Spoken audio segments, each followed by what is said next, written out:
आज जो हमारी गेस्ट है यहाँ पर अभी पीछे बैक स्टेज पर, नामिया फूड्स के नाम से उनका अपना एक स्टार्टअप है। Please give an energetic and warm welcome to Riddhima Arora.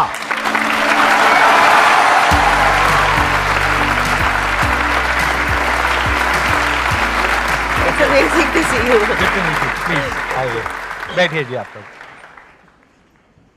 It's a dream come true to kind of sit in front of you. I think I was in मैं बहुत छोटी थी एक्चुअली, स्कूल से कॉलेज जा रही थी, ऐसा कुछ था जब मैं आपकी वीडियोस देखती थी। मुझे भी एग्जिस्टेंशियल क्राइसिस थे कि मैं कौन हूँ, मैं क्या कर रही हूँ, मैं हूँ क्यों। तो I think that's my first memory of you. आपकी ये एंटरप्रेन्योरशिप की जर्नी कब शुरू हुई, कैसे शुरू हुई, और क्या आपका बैकग्राउंड है बिजनेस का या फिर ये आपने खुद शुरू किया? मेरे फादर बिजनेसमैन हैं, तो जब मैं बड़ी हो रही थी तो मैंने घर में वो सारी बातें सुनी थी, तो आई थिंक सबकॉन्शियस लेवल पे मैं को काफ़ी हद तक बिजनेस समझ में आता था, ऐसा नहीं था, बट खुद कभी कुछ नहीं किया था मैंने। So I am a BTech and an MBA। मैंने बीटेक हूँ इलेक्ट्रॉनिक्स कम्युनिकेशन में, फिर मैंने मार्केटिंग में MBA किया और अब मैं आयुर्वेदा का काम करती हूँ। So it's an irony itself, but it also tells you कि आप अपनी लाइफ में जो चाहे वो कर सकते हैं, कोई बाउंड्री या बाउंडेशन नहीं है। But anyway, coming back to the story, I think मैं कभी बिजनेस नहीं किया था इससे पहले, कोई प्लान नहीं था मेरा बिजनेस करने का, एब्सोल्युटली ज़ीरो प्लान्स। फिर 2018 में मेरे जो फादर हैं उन्हें लिवर सिरोसिस हैं, तो his condition became very extreme. तो मुझे सबैटिकल लेके करीबन 2-3 महीने हॉस्पिटल में रहना पड़ा। And I think that was my first time when I realized कि इतना इंटरेस्ट है, नॉलेज भी है। दादाजी जड़ी बूटी का काम करते थे और ये करीबन 70-80 साल पुरानी बात मैं आपको बता रही हूँ। 1937 में उन्होंने एक छोटी सी दुकान चलाते थे वो उस टाइम पे। तो वो काम एक्चुअली किसी फर्दर जनरेशन ने नहीं किया, बट वो सारा विजडम, उनकी किताबों में लिखे फॉर्मूलाज और उनके दोस्त जो आज भी आयुर्वेदा प्रैक्टिस कर रहे थे, उन सबके नेटवर्क्स थे हमारे पास। वो फार्मर जहाँ से जड़ी बूटी आती थी, तो वो सारा मैंने इकोसिस्टम रिवाइव किया। और वो कितने साल पहले की बात है, कब की आपने ये 2019 में। 2019 में मैंने फिर जॉब छोड़ी। कोई प्लान नहीं था मेरे पास, बट मुझे पता था कि मुझे करना यही है अब। तो then I came back to my place and then I started meeting everybody and anybody who was doing Ayurveda. खुद कोर्सेज कर डाले बहुत सारे, बस ये समझने के लिए कि I wanted to make myself equipped before I could enter the market. एंड फिर बहुत सारी चीज़ समझी, क्यों एलोपैथी काम करता है, क्यों लोग, इतनी बड़ी बड़ी आयुर्वेदिक कंपनीज हैं इंडिया में, क्यों लोग उनसे क्यों नहीं खरीद रहे, या क्यों वो फैशनेबल नहीं है, या it is not there is a lot of myth around ayurveda. तो लगा कि नहीं, ये करना तो है, but can I put it in a way कि ये रोज़ अपने घर में यूज़ कर लें, can I substitute it with their regular foods. तो फिर हमने चाय के अंदर, लाटेस के अंदर, ब्रेकफास्ट सीरियल्स के अंदर ये सारी चीज़ों के ब्लेंड बनाए। शुरू आपने किससे किया था? आपका पहला प्रोडक्ट क्या था? हमारा पहला प्रोडक्ट था हार्ट टी। हार्ट टी मतलब जिनका दिल टूट गया उनके लिए? उसका मलहम तो आई डोंट थिंक कोई बना सकता है। बट ये BP, कोलेस्ट्रॉल, इन सब चीज़ों के लिए करते हैं। और मतलब आप चाहो तो you can go and check out Arjuna छाल, अर्जुन के छाल के फ़ायदे ढूंढना कभी, तो यू विल अंडरस्टैंड। और सर्दियों में this is the time which is very good for taking that herb. अब एक बार बिजनेस मॉडल पे वापस से आते हैं कि आपने पहले इस एक प्रोडक्ट से लॉन्च किया जी, तो क्या इसमें कुछ सेल्स आपको मिली? आपने शुरू में ई-कॉमर्स प्लेटफॉर्म्स के थ्रू लॉन्च किया होगा? थोड़ी लंबी जर्नी है। सो आई थिंक 2019 एंड, क्या 2020 स्टार्टिंग आप समझ लो, हमने शुरुआत करी थी। और मुझे लगा कि इसको तो ऑफलाइन बेचना चाहिए, बिकॉज ऐसे प्रोडक्ट्स ऑफलाइन बिकते हैं। तो ऑफलाइन मैंने जम्मू कश्मीर में ही शुरुआत करी और थोड़े धोखे खा लिए और थोड़े पैसे डुबा दिए 2-3 महीनों में। फिर समझ में आया कि मेरा जो कोर स्किल है वो डिजिटल था, वो क्रिएटिविटी था, वो मार्केटिंग था। तो मुझे लगा कि मैं बहुत बेवकूफ़ हूँ कि मैं वहाँ पर ट्राई कर रही हूँ जहाँ मेरा कोई अपना एक्सपीरियंस नहीं है। So I said we will do small and I will take leverage of the ecosystem that I belong to. Because मेरा बैकग्राउंड ये था that I entered online digital when Flipkarts and Snapdeals were just nurturing. तो मैंने उसका leverage लिया, e-commerce की website बनाई, Amazon के थ्रू जितने भी पिन कोड्स हैं इंडिया में उन सबको सर्विस करने का ट्राई किया। पहला कौन सा ऐसा प्रोडक्ट था या जहाँ पे आपको ट्रैक्शन मिला, इन द सेंस कि जहाँ पे आपको रिजल्ट मिलना शुरू हुआ, जहाँ पे सेल्स जनरेट होना शुरू हुई? हार्ट टी, कश्मीरी कहवा, periods care T which is for PCOS PCOD, ये 3-4 प्रोडक्ट्स हमने पहले लॉन्च करे थे अलॉन्ग विद डायबिटीज। ये 4 प्रोडक्ट्स थे बेसिकली स्टार्टिंग। और इन 4 में से किस में सबसे ज्यादा ट्रैक्शन मिला आपको? Tea that we did for PCOS PCOD, it took a boom. तो रेवेन्यू मिक्स क्या था आपका, कितना यहाँ से आ रहा था और कितना बाकी के 3-4 प्रोडक्ट से आ रहा था? ऑलमोस्ट 45-50% वॉज PCOS एंड बाकी जो 4-5 प्रोडक्ट कर रहे थे that was forming the rest of the 50 and it's the same even today. तो शुरू के 6 महीने की आपकी रेवेन्यू कितनी थी? आई थिंक हमने 2021 में 1.3 CR करा है। फिर उसके बाद में this shark Tank happened, right? Yes, shark tank this was in which year और व्हिच मंथ? दिस इज 2021 अक्टूबर 2021। तो आप अक्टूबर 2021 में गए थे शार्क टैंक में। हाँ। और वो रिलीज हुआ था जनवरी में 2022। शार्क टैंक होने के बाद हमारा जो बिजनेस है right after Shark Tank actually it became 4 times. और हमारे साथ कुछ बीच में there was a misfortune that happened in between for 2-3 months but we sustained that growth. तो आज आई थिंक हम we are doing at least 6 times of what we did when Shark Tank happened to us in October. We saw our highest this Diwali, so and that was not and like. What was that peak? अभी दिवाली पे कितना आपने किया था? We did 62 lakhs. How big is your team? अभी कितनी बड़ी We're team about है? 26 people. तो प्रोडक्शन तो आपका बाहर से ही हो रहा होगा, राइट? नहीं, सो यही मैन्युफैक्चरिंग हम खुद करते हैं। खुद करते हैं? हम मैन्युफैक्चरिंग खुद करते हैं which is a business in itself. That's what I'm saying. मतलब वो तो अपने आप में बहुत बड़ा प्रोसेस है। बहुत बड़ा यूजुअली बड़ी बड़ी भी जो कंपनीज हैं वो खुद नहीं करती हैं। That is because you want to control the quality, that's why you are doing it yourself. See we are a product brand. It will not make sense if I keep marketing in-house and give the product to somebody else. You know, like that's what I do. So I need to keep it to myself because उसको कैसे साफ करना है, quality कैसी आएगी, कितने proportion में डलनी है। Forget about the brand. मेरे लिए बड़ी इंपॉर्टेंट है कि किसी के घर में गलत चीज़ नहीं जा सकती है। So I think वहाँ कंट्रोल I think हम हमेशा रखेंगे। To be very honest, Jammu में ही है। अच्छा, वहीं पे है। हाँ, so I am born and partially brought up in Jammu and Kashmir एंड अब फैक्ट्री अभी भी वहीं पर है। My mom by the way manages it partially. तो मैं फ्रंट एंड देखती हूँ, वो बैक एंड देखती हैं। इस तरह से हमने डिवाइड किया हुआ है। ये तो हो गया अभी तक का जो आपने किया, बट अब अगर आगे की बात करी जाए, क्योंकि शार्क टैंक में भी लोगों ने देख लिया कि आप क्या कर रहे हो, किस तरीके से कर रहे हो। अब इस वीडियो के बाद भी लोगों को पता लग जाएगा कि आप महीने का 60-70 लाख 80 लाख रुपए का बिजनेस कर रहे हो। तो आई एम श्योर बहुत सारे लोग हैं जो उठ करके आएंगे आपके जैसी ही पैकेजिंग या उससे मिलती जुलती पैकेजिंग। ऑलरेडी बहुत सारे लोग कर चुके होंगे, लॉन्च कर रहे होंगे, बट इसके बाद भी आप मान करके चलिए और भी बहुत सारे लोग करेंगे। तो कंपटीशन बढ़ेगा। तो how are you going to grow now from this point onwards? I genuinely feel and I am not saying it just to say it, अपना काम अगर आप बेस्ट कर लोगे ना तो बहुत फर्क नहीं पड़ता है कोई क्या निकाल रहा है, क्योंकि आपने कहीं तो लूप होल छोड़ा होगा ना कस्टमर को डिसैटिस्फाई करने का, कि वो स्विच होगा या वो कुछ और दे के कहीं और चला जाएगा। मतलब आई पर्सनली फील कि आप अगर अपना काम अच्छे से मन से और कस्टमर को खुश कर सकते हो ना, इट डजेंट मैटर कितना कंपटीशन आ रहा है। और आई थिंक हम प्रोडक्ट लॉन्चेस करते रहते हैं। जैसे दिसंबर एंड में हम लोग आई थिंक ऑलमोस्ट 20 प्रोडक्ट्स नए लॉन्च कर रहे हैं, राइट? तो ये अब ऐड होते जाएंगे। लेकिन आपकी स्ट्रैटेजी क्या है? मतलब अब आप एग्जैक्टली ऐसा क्या करने वाले हो? ऑनलाइन जैसे अभी हमारा बिजनेस काफ़ी रिस्ट्रिक्टेड है ऑनलाइन।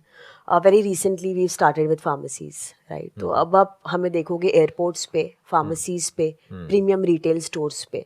सो आई थिंक वहाँ से एक पाई बढ़ेगा। उसके साथ साथ अभी हमने जैसे UAE लॉन्च करा है, so Dubai is where we have started. तो वहाँ आई थिंक बिजनेस ग्रो होगा। We send the first shipment there, right? US में हम Amazon.com पर हैं एंड वहाँ लोकली वॉलमार्ट वगैरह पर भी अब हम अवेलेबल हैं। कुछ गिफ्टिंग कोलैबोरेशंस हो रही हैं वहाँ पर। वॉलमार्ट पर आप अवेलेबल हैं, बट हाउ कम? मतलब आपने डायरेक्टली उनको अप्रोच किया, किसी डिस्ट्रीब्यूटर के थ्रू किया? किसी डिस्ट्रीब्यूटर के थ्रू किया था। अच्छा। अब हमारी खुद की so we basically opened a subsidiary in US। हमारी खुद की कंपनी हमने ओपन करी है US में। तो आई थिंक आइडिया इज कि हम इंटरनेशनली कुछ पॉकेट्स को ऑक्यूपाई करेंगे। इंडिया में अभी तक हम रिस्ट्रिक्टेड थे ऑनलाइन में, अब हम ऑफलाइन जाएंगे because now we have the capacity to do so. So I think that's the intention. But as a brand I think we will always stand for healing you and helping you stop from going to a hospital.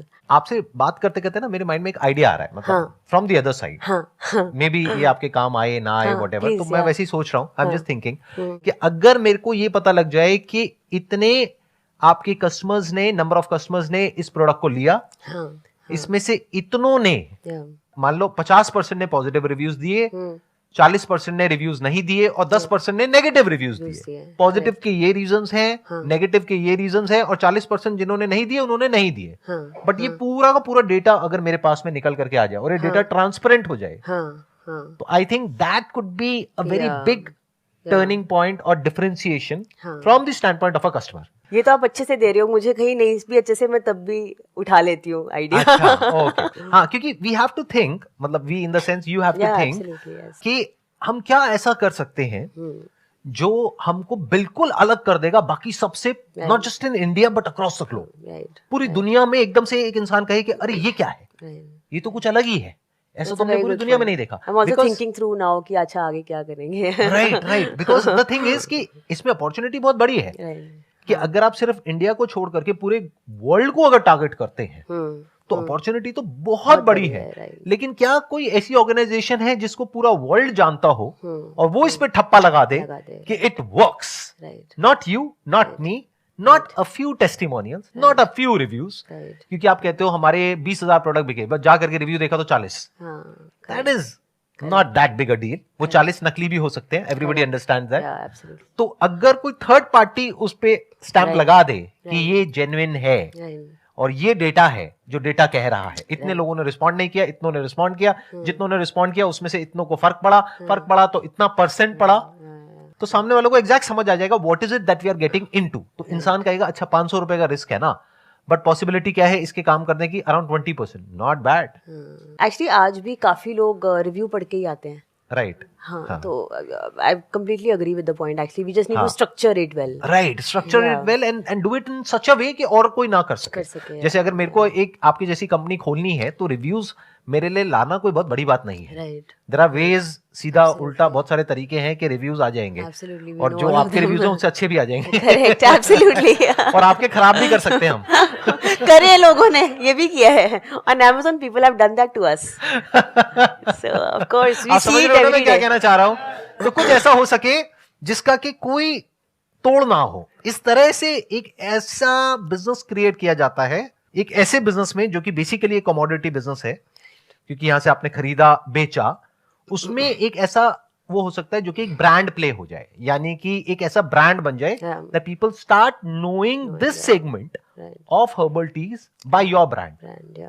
अब आप लोगों के mind में कुछ questions आ रहे होंगे, I am sure, तो आप पूछ सकते हैं। अपने स्टैंड पॉइंट से नहीं पूछना है, जो भी ये कर रही हैं उससे रिलेटेड पूछना है। एक्चुअली मुझे मैम से ये पूछना था कि वैसे तो थोड़ा पर्सनल है, बट मैं पूछना चाहती हूँ फिर भी अपने पॉइंट ऑफ व्यू से कि आपने जो अपना बिजनेस स्टैंड किया है, सब कुछ किया है, आपकी लाइफ में क्या कोई ऐसा फेज आया है कि आपने बोला हो कि I am done, I can't do this? एक बार नहीं आया, बहुत बार आया, ऐसा नहीं होता है।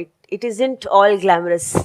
सबसे पहले तो मुझे लगता है कि स्टार्टअप्स को आजकल specially I think it's called very glamorous. हम ज़मीन पे बैठ के कई बार डब्बे भी बंद कर रहे होते हैं। I think it's not that way, but I think from a lens of entrepreneurship मैं आपको बता सकती हूँ कि थोड़ा सा परसिस्टेंट, थोड़ी सी परसिवियरेंस, पेशेंस की गेम है एक्चुअली एंटरप्रेन्योरशिप। और किसी भी टाइप का इशू आए, बी प्रोफेशनल, पर्सनल, जहाँ मुझे लगे कि मैं गिव अप करने वाली हूँ, मैं थोड़ा सा शांत होके इन्वर्ट हो जाती हूँ, और जहाँ से मुझे मतलब जो मेरी प्रॉब्लम का सोर्स है उससे मैं हल्का सा डिस्कनेक्ट करके अपने अंदर के जो थॉट्स होते हैं उनको रिवायर करती हूँ, अरेंज करती हूँ। और मेरे लिए डिवाइन से मांगना कि मेरे लिए क्या रास्ता है, that's my way of taking things forward in life. मतलब मैं हमेशा आई जस्ट एनालाइज कि हाँ भाई मतलब क्या चाहिए, क्या करूँ। So that's my way of doing it. सबका अपना अपना होता है, but for me it is usually going inwards and understanding that where do I belong.